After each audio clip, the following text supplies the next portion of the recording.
Cassie's mother has taken to the stand to share what she went through dealing with Diddy. After Cassie's mother, Regina, exposed Diddy's dark moments, several men that Cassie and Diddy used to hire took the stand. And then finally, Cassie's famous ex-boyfriend and rapper, Kid Cudi, is planning to show up sometime soon. If Sean Puffy Combs is convicted and found guilty in federal court, he thinks that Trump is going to pardon P. Diddy. Justin Bieber is absolutely mocking his wife Hailey. It's embarrassing to watch. As she reaches her goals, he tries to tear her down. And it's a sad situation when your husband is your biggest enemy. Justin has allegedly been struggling with substances, their marriage, and being a father. Megan Thee Stallion is frustrated that she's being reminded of Tory Lanez. She's tired of people questioning what happened in court, and frankly, she doesn't care whether he was jumped in prison or not. Katy Perry is not waking up in Vegas anytime soon because she pretty much robbed a casino blind, and now nobody wants a bad business deal paired with an even worse show. Katy Perry pissed the New York Post off. I don't know what she did. Let's get into it.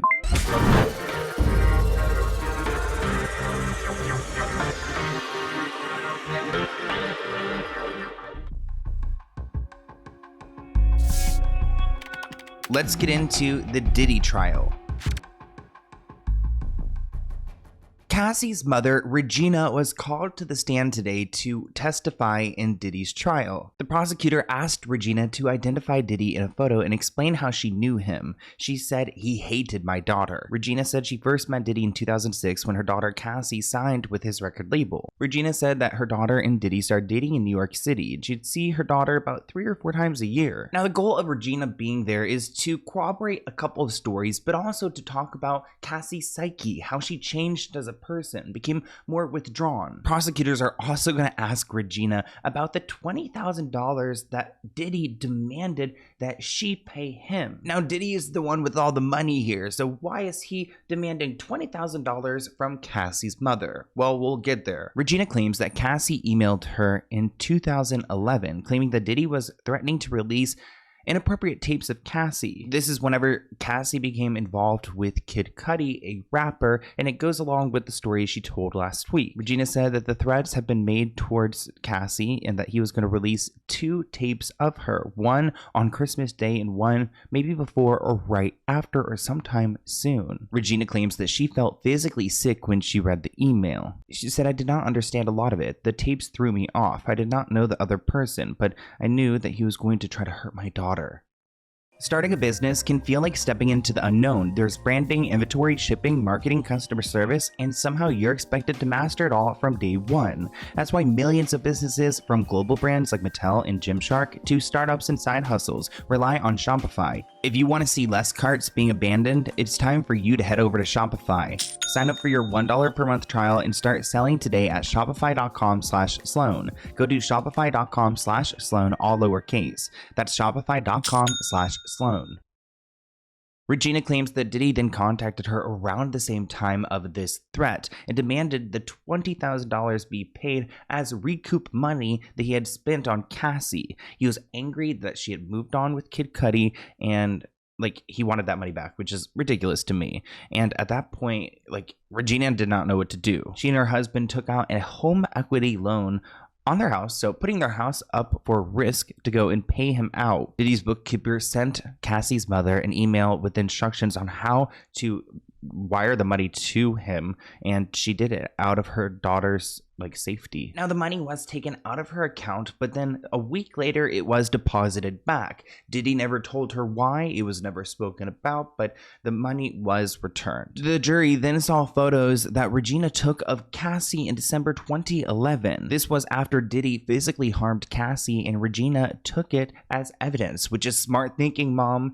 She said, quote, "She was bruised and I want to make sure that we memorialized it." Regina testified about a time prior that she read a blind item about a celebrity getting beat up in a car with no names included. She said she asked her daughter if it was her, but Cassie told her it wasn't about her or Diddy. Even though we know how blind items work, it was absolutely about her. And make sure you tune into Blind Item Breakdown tomorrow on Thursday on my main channel. In 2016, Cassie's mother came to go and visit her for her 30th birthday. At At that point, Regina and Diddy got into a bitter argument outside of Cassie's apartment building after Diddy stole Cassie's phone. Regina said that she called the police. Quote, "We were arguing about the phone. I wanted the phone back and he was holding it. One of Diddy's security guards were standing between them. I was yelling, screaming, and trying to hit him," she said, but that she was not able to reach him. Regina claims that Diddy eventually gave her back her phone, but then he took Cassie's car. And that's pretty much all we learned from Cassie's mother, Regina. And good for her for getting onto the stand and standing up for her daughter. I'm sure that means a lot to Cassie. Now let's move on to Sheree Hayes. He was involved in some of the FOs, some of those freaky hotel nights. He claims he got a call from Cassie initially, who told him her name was Janet. She said it was her birthday and her husband wanted to hire an erotic dancer for the occasion. He claims that she was wearing a wig whenever he came to their place, and at the time he did not recognize her. Cassie told him to ignore her husband.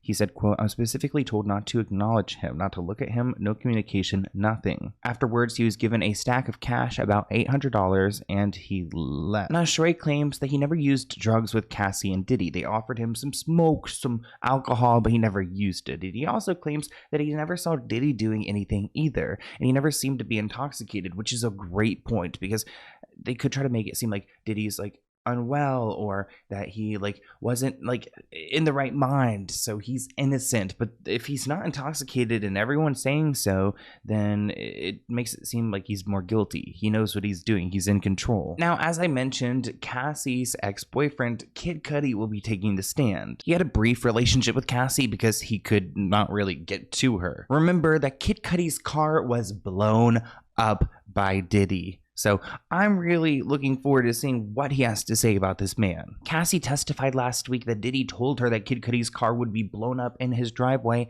and then it was blown up. So I think this will really show how dangerous Diddy is. Now, there's some people saying that Diddy is definitely going to walk free, and others saying no. Now, if he does get in trouble, maybe the President Donald Trump, will pardon him? We have a pretty big claim coming from Daily Mail. Daily Mail spoke on the phone with Suge Knight, longtime rivalry of Sean Puffy Combs, and he thinks that P. Diddy is not worried about this case because if Sean Puffy Combs is convicted and found guilty in federal court, he thinks that Trump is going to pardon P. Diddy. He also said that he thinks the government owes P. Diddy a few favors, and this is what's going to happen, and Trump's going to save the day with a pardon. Supposedly, there's a team that is working together to try to get President Trump to pardon Diddy, which they are friends, but I don't think this would be a good political look for Trump. Working for Diddy. Absolutely. I love Diddy. You know, he's a good friend of mine. He's a good guy. He expects. Is he a good guy? I don't want to answer that Oh, question. wow. I think he's a good guy. I'm going to stick up for him. A source claims that he's willing to do anything out of jail. He's always been this way. He's always going to do what he has to do to get out of a situation. So I don't know if Donald Trump is going to work in his favor, but it will be interesting to watch. I don't think he'll be able to use that intoxication, like, oh, I was under the influence, as an excuse to get out. Not this time, Diddy. Let's get into Selena Gomez.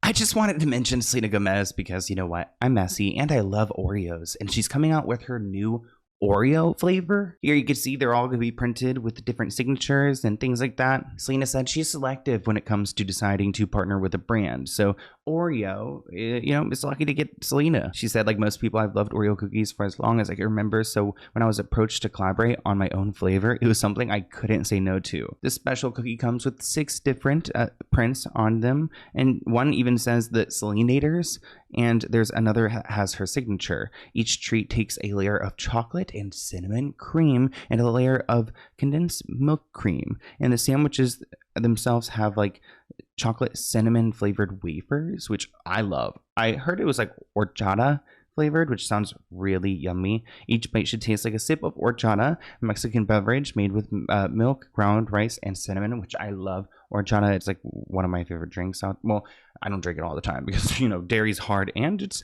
a lot of calories, but it's good when a place has it, especially if they have it with a little bit of tequila in it. You know what I'm saying? She said, growing up, horchata was one of those comforting things for me. So my favorite childhood memories involved drinking horchata with my family. It was one of my favorite drinks. I want to bottle up that memory and share it through this cookie. The final cookie came to fruition with the help of Benny Blanco, Mr. I don't want to shower. Oh, you know what? I'm going to leave him alone today. Benny was definitely around for some of the tasting. He liked the final results too. The cookies aren't only a sweet part of this partnership. Oreo is donating to her Rare Impact Fund to get that shmoney. Selena Gomez. Do charities really, like, is there anyone who checks charities to see if the money actually goes to, like, charity? She said, for me, the most important part is partnering with Oreo, and she's hoping to raise $100 million. They're going to be available online June 2nd and in stores June 9th. So let me know if you guys want a taste test. Just to give you guys some history on Oreo partnerships, I think one of the first ones, it was the second Oreo partnership was with Blackpink.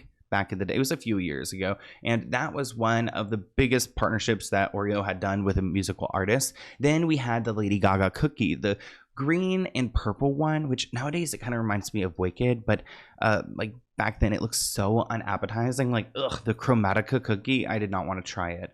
Post Malone also had a cookie, which I did not know that he had a cookie. I'm like slightly upset because it looks so good. It's like a caramel flavor one, and I love caramel. And I posted about this on Instagram, and so many people were like, oh, the Post Malone ones were so good. Comment below if you guys have like tried those before, because they look delicious. And I'm actually gonna, hold out and remember to try the Selena one. Launching a business today means wearing a lot of hats. Product designer, marketer, web developer, customer support, it's a lot. But whether you're a small brand just getting started or scaling into something bigger, Shopify is the all-in-one commerce platform trusted by millions, powering 10% of all e-commerce in the US. From household names like Mattel and Gymshark to thousands of entrepreneurs building niche brands, Shopify makes it possible to start, run, and grow your business with confidence. You get professionally designed templates to match your brand style, no coding needed. Shopify also makes it easy to launch marketing campaigns through email and social media, all from one place. Need help along the way? Their 24/7 support team is there with world-class expertise, whether you're processing returns, tracking orders, or scaling to international customers. If you want to see less carts being abandoned, it's time for you to head over to Shopify. Sign up for your $1 per month trial and start selling today at shopify.com/Sloan. Go to shopify.com/Sloan, all lowercase. That's shopify.com/Sloan. Let's get into Justin Bieber and Hailey Bieber. Hailey Bieber was recently on the cover of Vogue, which is so many celebrities' dreams. It's like a sign of elitism, a sign of beauty, and Hailey Bieber got there. And I want to say congratulations to you, Hailey, because I don't think your husband will. What's really sad about Justin and Hailey's dynamic is anytime he posts anything that will get some bad attention, it goes viral and it outshines anything that she's doing. And that's exactly what's happening here. He posted a photo of her cover and wrote this in the caption: "Yo, this reminds me of when Hailey and I got into a huge fight. I told Hail's that she'll never be on the cover of Vogue. Yikes, I know. So mean. For some reason, I felt disrespected. I thought I gotta get even. I think as we mature, we realize that we're not helping anything by getting even. We're honestly just prolonging what we really want, which is intimacy and connection. Oh, so baby, you already know, but forgive me for saying you wouldn't get the cover of Vogue because clearly I was sadly mistaken." First off, wait, so much to unpack. First off, which couples fight and they talk about the cover of Vogue? Like, who's using that as a comeback? Like, oh, you're such a bad girlfriend, you'll never get the cover of Vogue. And at the same time, like, where's the congratulations? Like, it's just not very sweet to me. And I need you guys to chime in below. Am I just like, am I being dramatic? Because to me, this isn't friendly or sweet or nice. It's not the meanest thing that anyone could probably say about her, but it's definitely not sweet. The comments read that it's giving Kanye, which it is. It's totally giving Kanye West behavior. Another person added that that's probably the day that she made it her mission to get onto that cover, which, true, to prove him wrong. Another person adds, his fans defending him is the reason I'll never like them. Hold him accountable. He could have told her this in person and congratulated her online. Another person added, I don't know why Justin's surprised. Hailey gets her goal goals, never give up. Marrying him was the first example. Now she got into Sephora. I wouldn't be surprised if her next goal is to be a billionaire. Well, you know what, Hailey? You might want to get to work because I think you might have no other choice. Justin has been struggling recently with his finances, and I don't think his spending habits are slowing down anytime soon. TMZ is reporting that Justin Bieber is now officially broke after spending around $1 billion throughout his career. I was on a call with multiple people. Justin's side acknowledged that in 2022 he was on the verge of, and the words were, financial collapse.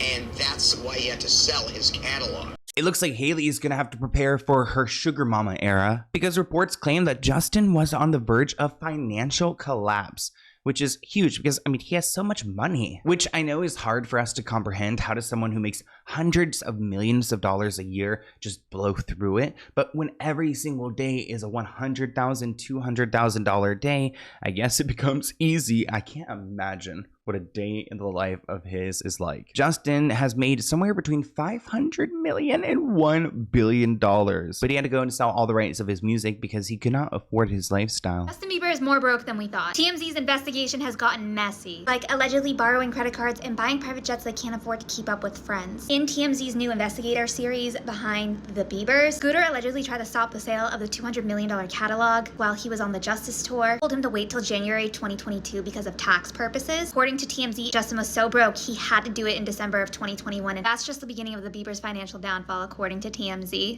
While Justin was on tour, Hailey demanded an upgrade in private jets to the size of her friend Kylie Jenner's, because allegedly she was not taking a lesser jet. When Justin's team offered her a smaller jet, she refused. TMZ investigator reports that this was the start of the Bieber's spending problem. This person commented, "I'm waiting for the day that people realize that Hailey is Justin's handler." This is my phone.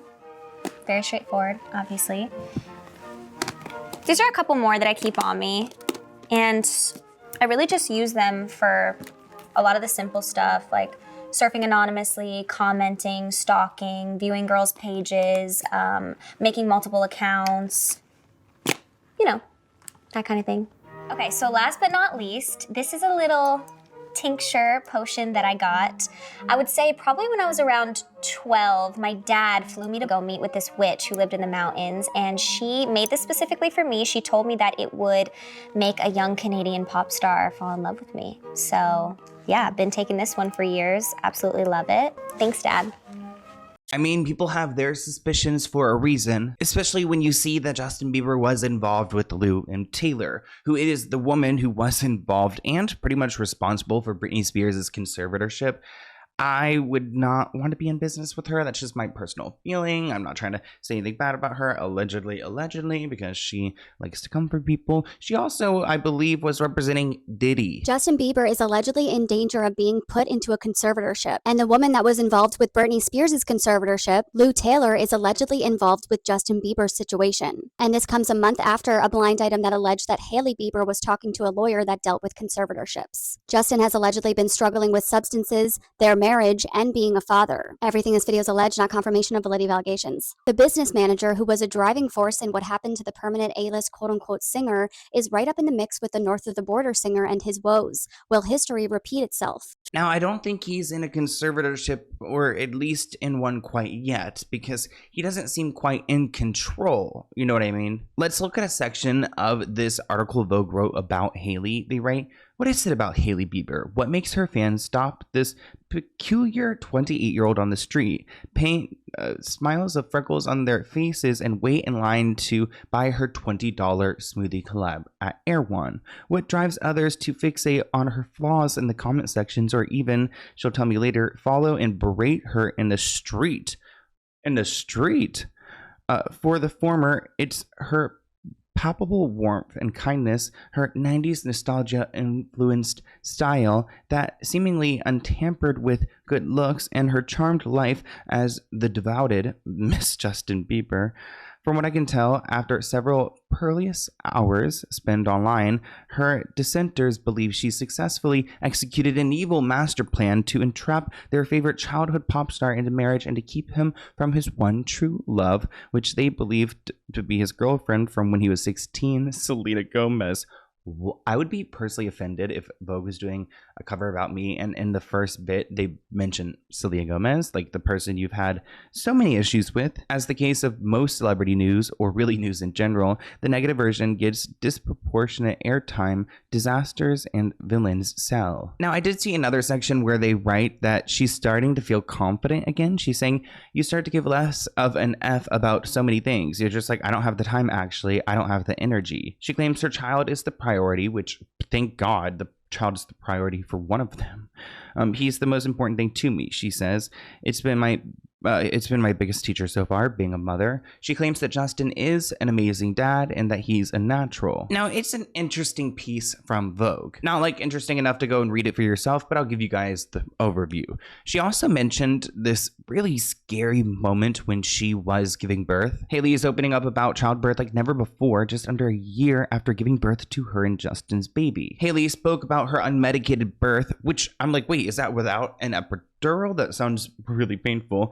While speaking to Vogue, she revealed a scary postpartum hemorrhage that made her weigh the possibility of death. She explains, although she trusted her doctor with her life, she was bleeding really badly after her 18-hour labor, and people die, and the thought crosses your mind. Oh, I'm gonna start gagging. You guys know I have medical anxiety. Hailey recalled after welcoming her baby, she wanted nothing more but to hold him in her arms, but doctors were rushing to stop the bleeding, working on possible solutions hours before she was cleared. She said giving birth was the hardest thing she's ever done, despite preparing herself throughout the whole pregnancy with yoga and pelvic floor therapy and different exercises. She even did acupuncture at some point. Her bumpy labor didn't scare her off from having more kids. She's hoping for at least one more, but she says she'll see how life progresses. I mean, there is a lot in the air, up in the air right now. Like, we don't know what's going to happen with Justin Bieber or what's going to happen with her or Rogue. Will she become a billionaire? Maybe.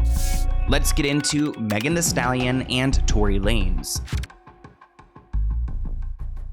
Recently, in a previous episode, we talked about Tory Lanez getting stabbed in prison, which sounds horrible. Like, I don't wish that upon anyone. As Tory recovers from the brutal prison stabbing, it looks like his reps held a press conference to claim Megan Thee Stallion's best friend, her ex-best friend, Kelsey Harris, is the one who should be locked up for the shooting. They're arguing that Kelsey's the one that fired the gun that shot into Megan's foot. Allegedly, someone there heard that Kelsey said she fired the gun 3 times, in which Tory grabbed her arm, knocked it down, causing the weapon to fire 2 more times. A neutral witness, Sean Kelly, testified during trial that he saw 2 women fighting before being broken up, which aligns with Tory's newly submitted evidence. Days later, Tory was stabbed in prison by a fellow inmate, and they're not calling the attack a coincidence. They're screaming conspiracy. Mr. James informed us he was working as the bodyguard and driver for Ms. Kelsey Harris during Mr. Peterson's trial. As such, he was in close proximity and he had privy to conversations she was having with her husband and others. Mr. James informed us he was not under a non-disclosure agreement or a confidentiality agreement and was free to speak with Unite the People, and that he was doing it because his conscience would not let him not speak and leave a man in prison for something he did not do. Mr. James informed Unite the People that he was witness to the conversation Ms. Harris had, where she stated she had the gun, she fired it 3 times, Mr. Peterson grabbed her arm and knocked it down, and the gun fired 2 more times.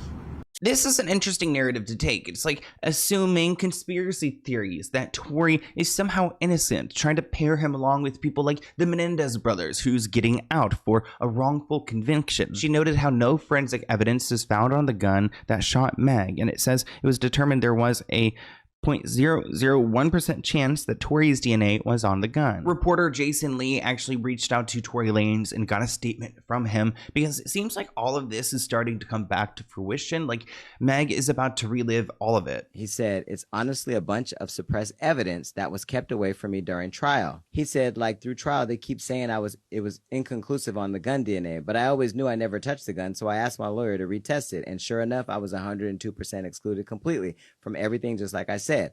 I said, well, why didn't you just say who did it? Doing time for something you ain't do. He said, I took the rap for Kelsey, never wanted her to go to jail, and I never wanted Megan to get hurt or anything. So in me stopping her from getting shot, I got the raw deal. Crazy how life works.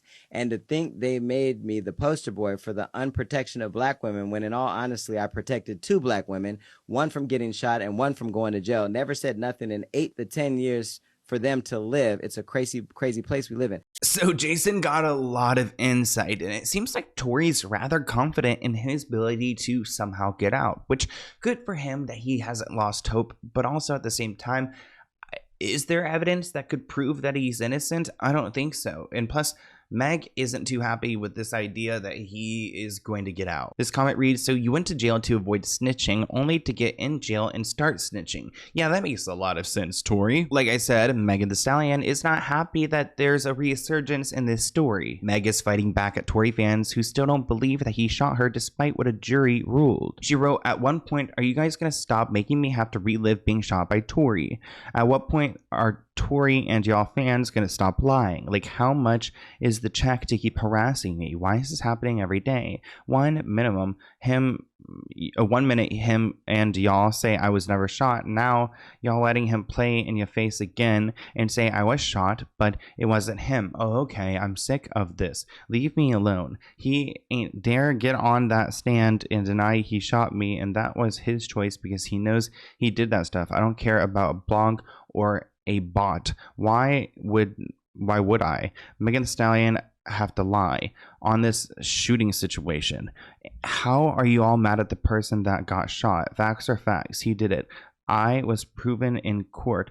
The hate campaign on the internet, Tory, you shot me. Ain't no new effing evidence. Y'all been saying the same thing for years. Tory, please leave me alone. You are an effing demon. I'm off the silly internet. Bye.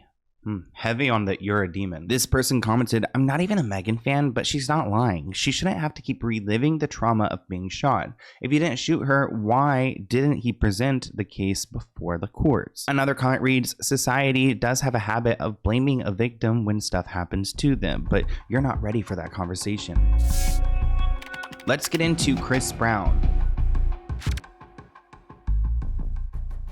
We've actually talked about Chris Brown's extensive history before on this channel, but actually that's something that I feel like nobody's ready to get into yet. Like, kind of like that comment, like, y'all not ready for that conversation yet, because truly no one is. I mean, Chris Brown gets away time after time. Is it because he's handsome? Is it because his music's decent? I don't know. But he was charged for smashing a tequila bottle over a producer's head at a nightclub. He was in Manchester, so he was overseas. And remember, they don't play about their laws over there. This happened at 2 a.m. on a Thursday outside of a hotel in England, which, again, like 2 a.m., do we really need anyone out at this point? I'm in bed early, okay? You know, I'm sorry. Now, Abe was the one who was hit, and he alleges that Chris attacked him unprovoked, smashing a bottle over his head and then punching and kicking him. Abe claims he was hit over the head 2 or 3 times. His knee collapsed as well, which why would he randomly just attack someone? That is mental. Now, Mr. Brown, who is 36, is charged with causing grievous bodily harm with intent at a nightclub in London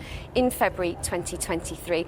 It's understood that he arrived by private jet to Manchester Airport on Wednesday. He was then arrested early yesterday morning. He is currently on tour and is scheduled to play several dates across the UK over the next couple of months, 3 of those here in Manchester next month.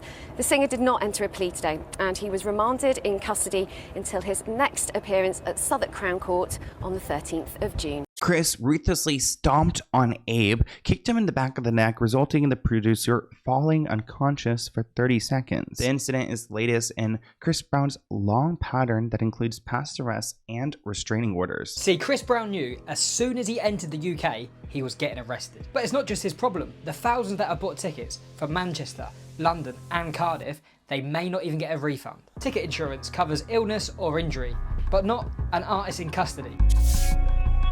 Let's get into Wendy Williams.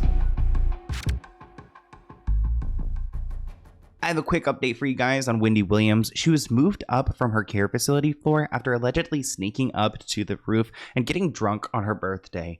Which, you know, Wendy, bad girl, breaking the rules. But honestly, that's her girl Wendy getting drunk on her birthday. She had to. But really, I mean, I'm not like trying to support that, actually. You know, I mean, she needs sobriety because she's been to rehab and things like that. But, you know, she just wanted a little drink on her birthday. And also, I believe it was her 60th birthday. So give Miss Wendy a break. Wendy was on the 3rd floor in this care unit where she had access to the hallways and the elevators. And on her birthday, she decided to get into the elevator to see where she would go. Well, it went all the way up to the rooftop bar, and being her birthday, she ordered a drink and then another one and another one. Who knows how many, but she will admit to you that she got drunk and she had a relapse. That all resulted to her treatment being sent to a much more restrictive ward, and that was the 5th floor, the memory care unit, where she has a room with a bathroom and a television. She's locked into that floor 24/7 unless a guardian gives her permission to go out, which is so scary and sad that she's literally locked in a hospital prison. This comment reads, what kind of memory care facility has a rooftop bar, and how did she pay for those drinks? She would not be in possession of a credit card. Which is true. I mean, which type of hospital has a bar on the roof? And how does that even happen? Let's get into Kylie Jenner. Now, there were some crazy rumors that Kylie and her man, Timothée Chalamet, got married. Kylie Jenner is fueling engagement rumors with her boyfriend, Timothy. She posted a photo about her newly launched perfume, and in the photo shoot it looks like she's wearing a bridal inspired lacy look, which resembled a wedding dress. Some people suspected that maybe she eloped with Timmy. I don't know. I think we're gonna have to blur maybe the top and the bottom of this outfit. I mean, if she got married in this, that would be wild, but it is giving like bridal vibes. This comment reads, it's giving happily married. Another person writes, this looks like a wedding dress. Love it. Kylie loves us talking about the rumors. On May 7th, Kylie sparked proposal rumors when she rocked a designer ear cuff of a hand wearing an engagement ring in Rome. It looks like she did while wearing it on her official red carpet debut with Timothy, and maybe it's a sign that she's trying to tell us that she is engaged. And honestly, I would have never noticed this, but it's pretty cool to see because maybe it is a little bit of a clue. I mean, the rumors are getting wild. This headline reads, Kylie Jenner has shown engagement rings to Timothy, claims source. The couple are now looking at prospective engagement rings. An insider claims that Kylie has been dropping hints to Timothy. Kylie has reportedly gone as far as to show photos of engagement rings to him and has been keen on having her input into what kind of diamond she wants on her finger. Maybe she'll even pay for it. The source revealed that Kylie is quite picky about the jewelry she wears, so she would rather have some kind of input when Timothy is getting the ring. Although Kylie reportedly loves her partner choosing the ring for her. She's just a perfectionist, which, you know what, Kylie, maybe you have so much control over everything in your life, you know, from a friend, maybe just let him just take over for that. You have so many things. Let him pick it from his heart. And if he's your soulmate, if he's the right man for you, you know, maybe it'll be a perfect ring. And they have so much money, you know, you can go do whatever you want later on. Let's get into Sky Jackson.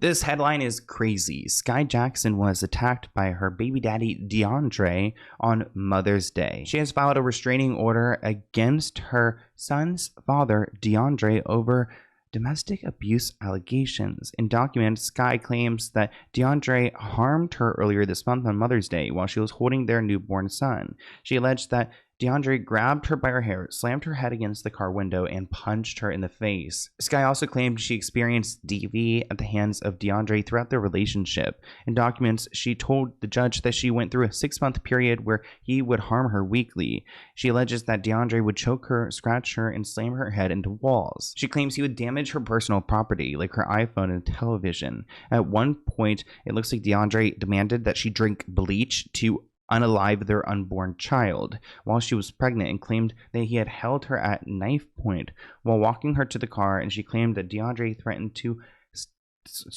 take the knife and hurt her in the stomach if she cried out for help. That is so fearful. She also detailed another incident for which she claims she has a video evidence where she alleges DeAndre punched through a bathroom door after she locked herself inside. She claimed that he then slammed her against the wall, choked her until she could not breathe. Wow, I feel so bad for her. What is up with her and Halle Bailey, and all these, young women going through these horrible relationships. Caleb Malik, so many. The busted baby daddies are out here losing their minds. First it was DVD LMNOP, and now it's Sky Jackson's baby daddy? I don't even have a good name to call him because I don't know who he is or what he does. But in case y'all haven't heard, she's filing for a restraining order, and she's alleging that he tried to make her drink bleach to terminate her pregnancy. He also held her at a point with a weapon and was actively hurting her throughout their entire relationship. This comment reads, so is it a coincidence that another popular Disney actress just filed a similar restraining order from her ex? Like, what is Disney inflicting on these young ladies that it's affecting their self-esteem? Another comment asked, didn't she just wish him a happy birthday, thanking him for being a great dad? Now, she did do that, but in response to the restraining order, of course, DeAndre, who goes by Yerky, such a horrible name, online posted, what the hell-y? Which is kind of like the meme, like, what the hell? What the hell-y? What the hell-y on? Let's get into Amanda Bynes. There's our girl, Amanda Bynes. Anytime I hear Amanda's name or I see her face, I am filled with joy. Amanda Bynes reportedly hopes to make serious cash on OF as she ignores her friends' concerns. Have you followed me on please do. It's super fun to chat with fans on there. Thanks so much. Amanda wants to use OF as a career renaissance after her exit from Hollywood. Now, don't worry, she claims she won't be posting any risque content. She will be doing more intimate things. Again, not in the nude. She wrote, I'm doing OF to chat with my fans through DMs. I won't be posting any inappropriate content. Excited to join. Supposedly, Amanda's not worried about getting on OF, even though her friends are concerned. Amanda was looking into making money and is convinced OF will bring some serious cash her way. Her intentions are to do this before she seeks any reality show opportunities, which I'd much rather see a reality show. But honestly, I don't know who's going to take her in. They say that Amanda wants to tell stories to people who don't know everything about what happened in her past at Nickelodeon. She wants to make it a spot where fans can go and treat it like a meet and greet, which is a little interesting because, a lot of documentaries, they would jump at hearing her story, so I don't know why I should give it away in DMs. That's how it eventually leaks out. But you guys know Amanda Bynes is welcome to the Let's Get Into It podcast anytime. I will anytime you tell me where, I'll tell you when or where. I'll get a good studio, and I'd love for her to tell her story here. Let's get into Katy Perry. Katy Perry is no longer welcome in Vegas after her failure of a residency. This is surprising because getting kicked out of Vegas is pretty hard. There's so many venues there, but she had a 3-year-long residency at Resorts World, and apparently it bombed, and it lost the luxury hotel and casino a lot of money. There was a bidding war between Resorts World and Caesars, and Caesars technically lost out, but in the end, Caesars won. Katy, who has a net worth of $400 million, was earning a hefty sum from the residency, dubbed Katy Perry Play, from 2021 through 2023, which comment below if you guys attended that. I think it was the show where she sang on stage and there was like the poop going back and forth in the toilet with her, which just irks me. It's so gross. Katy was getting paid about $750,000 to $900,000 for a show. Definitely overpaid for Dancing with Pooh. It looks like her album 143 also disappeared from the charts shortly after 2 weeks of being released, and her Lifetime's tour isn't doing too well right now. Katy said that she wanted to do more Las Vegas residencies. She said, I can see myself being in Vegas for periods of time for the rest of my life, especially since I live so close in California. I'll still go on tours and be putting out records, but it's a great touchstone to come back to. But it doesn't look like anyone's going to be asking her back anytime soon. I hope you guys enjoyed this episode of the Let's Get Into It podcast. Let me know what you guys think in the comments below. If you have time to go and like us on Spotify and Apple Music, whichever one you use, please go and do so or Apple Podcasts, I believe, unless they've combined into one. They should, though, if they haven't yet. Anyways, thank you for watching this episode. It means so much to me. I really appreciate it. Let me know what you guys think. What was your favorite topic? And I'll see you guys soon. Bye, guys.